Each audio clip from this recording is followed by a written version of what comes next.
नमस्कार, मैं हूं पंकज नेगी और आप देख रहे हैं जियोस्कोप 360। एक ऐसी जगह जहां सिर्फ 30 किलोमीटर का समुद्री रास्ता है, लेकिन वहीं से गुजरता है दुनिया का लगभग 20% तेल। और आज वही स्ट्रेट ऑफ हॉर्मुज एक हाई रिस्क मिलिट्री जोन बन चुका है। CBS न्यूज़ के अनुसार अमेरिका ने इस इलाके में अपने वॉरशिप्स और माइन क्लियरिंग सिस्टम्स डिप्लॉय किए हैं ताकि समुद्र में मौजूद नेवल माइंस को डिटेक्ट और रिमूव किया जा सके। लेकिन सवाल ये है, अगर ये माइंस समय पर डिटेक्ट नहीं हुई तो ये सिर्फ एक रीजनल क्राइसिस नहीं रहेगा, बल्कि पूरी दुनिया की इकोनॉमी को झटका दे सकता है। अब समझते हैं नेवल माइंस आखिर होती क्या हैं। नेवल माइंस दरअसल पानी के अंदर छुपे हुए एक्सप्लोसिव डिवाइसेस होते हैं जो ट्रिगर हो सकते हैं किसी जहाज के कांटेक्ट से, प्रेशर चेंज से या फिर मैग्नेटिक सिग्नल से। एक्सपर्ट्स के अनुसार एक सिंगल माइन भी एक पूरे ऑयल टैंकर को डिस्ट्रॉय कर सकती है। अब सोचिए, हर दिन लगभग 100 से भी ज़्यादा ऑयल टैंकर्स इस रास्ते से गुजरते हैं। अगर यहाँ माइंस एक्टिवेट हो जाएं तो क्या होगा? शिपिंग रूट्स ब्लॉक हो सकते हैं, ऑयल सप्लाई डिसरप्ट हो सकती है, इंश्योरेंस कॉस्ट स्काईरॉकेट कर सकती है और ग्लोबल फ्यूल प्राइसेस अचानक बढ़ सकते हैं। रूटर्स के मुताबिक स्ट्रेट ऑफ हॉर्मुज जैसे चौक पॉइंट्स वर्ल्ड एनर्जी सिक्योरिटी के लिए क्रिटिकल हैं। मतलब एक छोटी सी अंडर वाटर डिवाइस पूरी दुनिया की इकोनॉमी को शेक कर सकती है। सबसे बड़ा खतरा ऑयल टैंकर एक्सप्लोजन्स। अगर माइंस प्रॉपर्ली रिमूव नहीं हुई तो आने वाले समय में टैंकर ब्लास्ट की न्यूज़ अपडेट्स आ सकती हैं, जिससे global oil shortage, shipping disruption, supply chain breakdown हो सकता है। एक इनविजिबल थ्रेट पूरी ग्लोबल सप्लाई चेन को फ्रीज कर सकता है। अब सबसे इम्पोर्टेंट सवाल, इन माइंस को डिटेक्ट करना इतना मुश्किल क्यों है? पहला, ये विजिबल नहीं होती। दूसरा, सोनार डिटेक्शन जो टेक्नोलॉजी है वो हमेशा एक्यूरेट नहीं होता। तीसरा, समुद्री करंट्स इन्हें ड्रिफ्ट करा सकते हैं। द गार्जियन के अनुसार वॉर टाइम में माइन डिप्लॉयमेंट अक्सर अनकोऑर्डिनेटेड हो जाता है। इसका मतलब ये है, कई बार डिप्लॉइंग कंट्री को भी एग्जैक्ट लोकेशन का पता नहीं होता।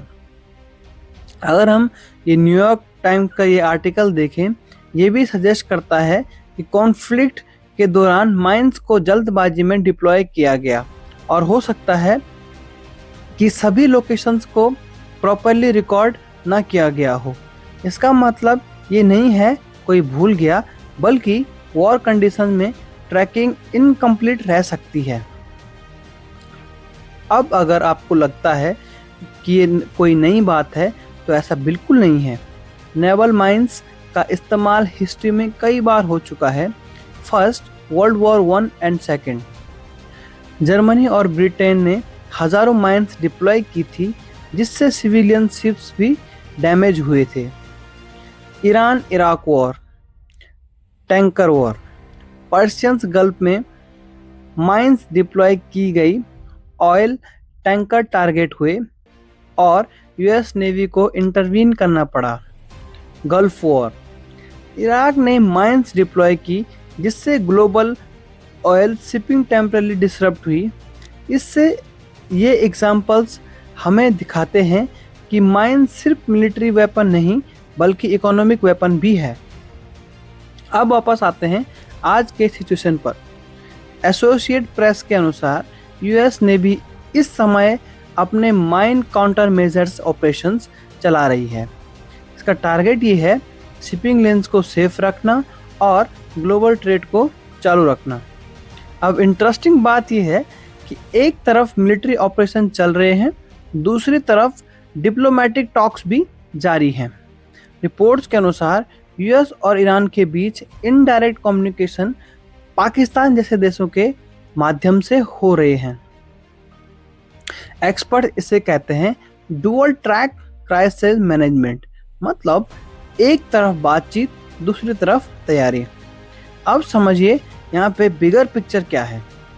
स्ट्रेट ऑफ हॉर्मुज सिर्फ एक समुद्री रास्ता नहीं है, यह है global energy artery, geopolitical pressure point और इकोनॉमिक स्टेबिलिटी की बैकबोन।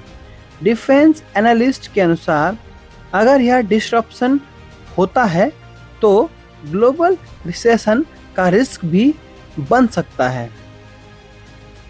आज एक छोटा सा समुद्री रास्ता पूरी दुनिया की इकोनॉमी को इन्फ्लुएंस कर रहा है और नेवल माइन जैसे इनविजिबल वेपन्स इस सिचुएशन को और भी अनप्रेडिक्टेबल बना सकते हैं। अब सवाल यह है, क्या डिप्लोमेसी इस टेंशन को कंट्रोल कर पाएगी या फिर हिस्ट्री को दोबारा रिपीट किया जा सकता है। यहाँ पे रिपोर्ट्स और आर्टिकल पब्लिश होने लग गए हैं कि ये जो टॉक्स थी जो 21 आवर्स तक चली थी ये फेल हो चुकी हैं, क्योंकि यहाँ पे क्लियरली दिख रहा है कि यूएस डेस्परेट है ईरान के न्यूक्लियर प्रोग्राम को डिसमेंटल करने के लिए, लेकिन ईरान मान नहीं रहा है।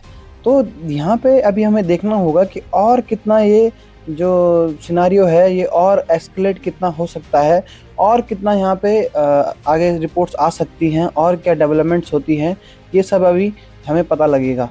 क्या सोचते हैं, क्या ये क्राइसिस कंट्रोल में आ जाएगा या एस्केलेशन और बढ़ेगा? कमेंट करके ज़रूर बताइए। I would love to see your opinion. मैं हूं पंकज, आप देख रहे हैं जियोस्कोप 360।